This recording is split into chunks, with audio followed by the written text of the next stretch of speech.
This evening, beloved Nada, who is the Lord of the sixth ray, will be speaking to us. So I would like to invite you to sing her song, meditate on her. The Ascended Lady Master Nada made her ascension from Atlantis.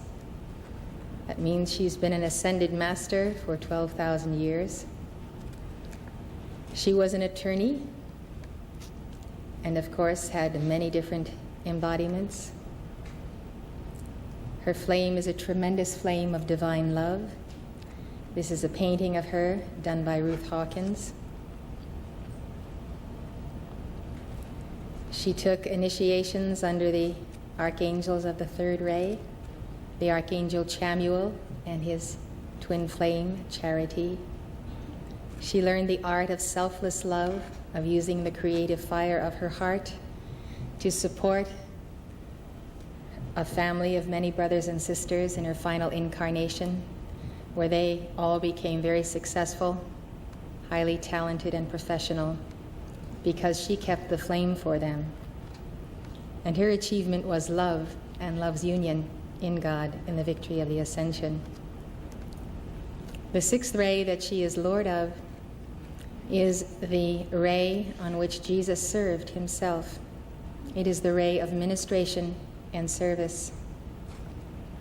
The positions in hierarchy changed in about 1956, and Jesus with Kuthumi became world teachers, and so Nada moved in position as the Lord of that ray.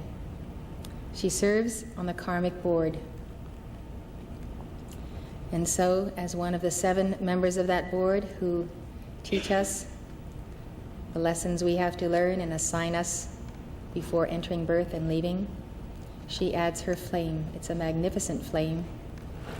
And she continues to serve with Jesus today. Jesus has an etheric retreat over Saudi Arabia. And so that is the retreat to call to for Jesus' intercession in the Middle East. The love of Lady Master Nada is so profound, so all-filling. When you make contact with her heart, you can feel her love filling all of the earth and beyond. She has tremendous attainment, having been ascended so long, and yet she is very, very close to earth. I saw her recently assisting in rescuing someone from the astral plane who had gotten tangled there for quite a while. And this person had been in such an ordeal in the astral plane for so long that they had to be taken to the retreat of Raphael and Mother Mary at Fatima on the etheric plane to be healed before they could actually start working in the etheric retreats. For reasons of the connection of this live stream to someone at our ranch, Lady Master Nada brought her to the ranch on her way to that healing retreat. She is the epitome of compassion, beloved Nada, and is continually serving to rescue souls.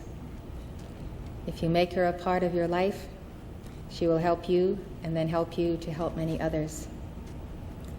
I was thinking as we were singing to beloved El Moria that I wanted to tell you something. El Moria is my guru and has been for as long as I can ever remember. I once wrote on the back of a book that I published of his, I loved him before I knew him. He was someone I loved that I knew was there, even though I didn't know who he was. And I thought to myself, I wanted to tell you the joy of having an ascended master as a guru, which you can have also. And that is, as we go through the path of life, we meet challenges and trials and many things that almost seem beyond human endurance, especially when we are at the forefront of religious thought that challenges every other religious institution on the planet, as we do. I don't mind challenging religious institutions, but it's what you deal with as a result of that that is difficult sometimes. And I realized that the difference between having a human teacher and having an ascended master as your teacher is that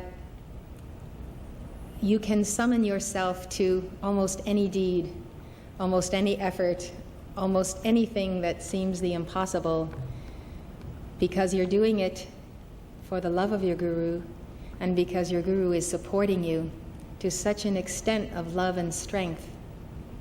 And in the perspective of the larger purposes of one such as El Morya, who heads the Darjeeling Council of the Great White Brotherhood, works on behalf of the governments of the nations, the economies, is very much involved in the day-to-day affairs of all nations. He's a very busy master. He's a Mercurian master.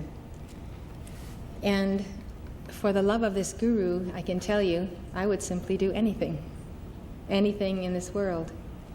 And I know that he would do anything that is possible for a master to do for someone in embodiment, for me, in the process of my efforts to help to bring about his mission, his plans for the earth.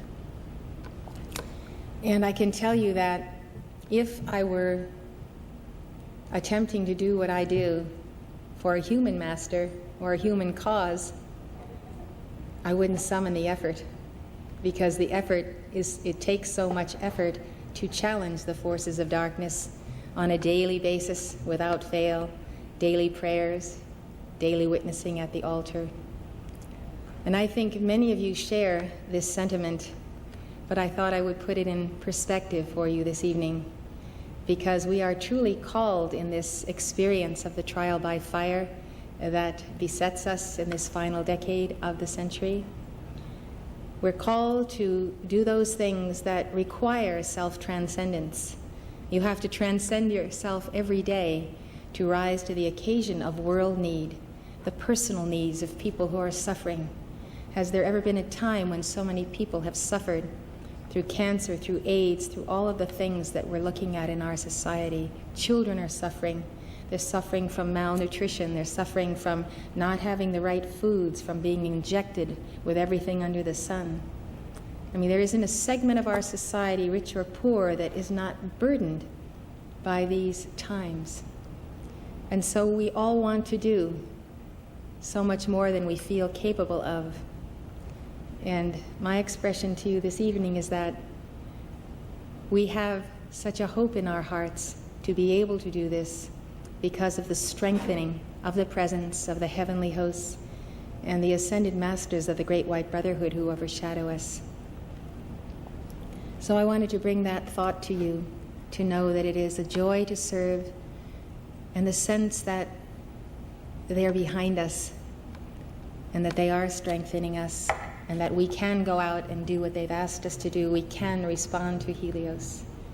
It is a great, great joy.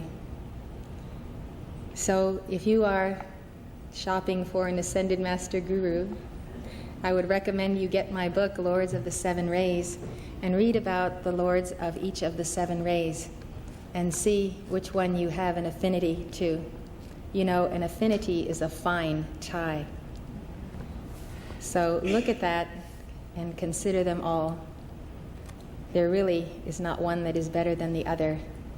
So you'll probably wind up gobbling them all up and having them all seven as your gurus. But there is no conflict in heaven. So we call upon the different masters for different reasons.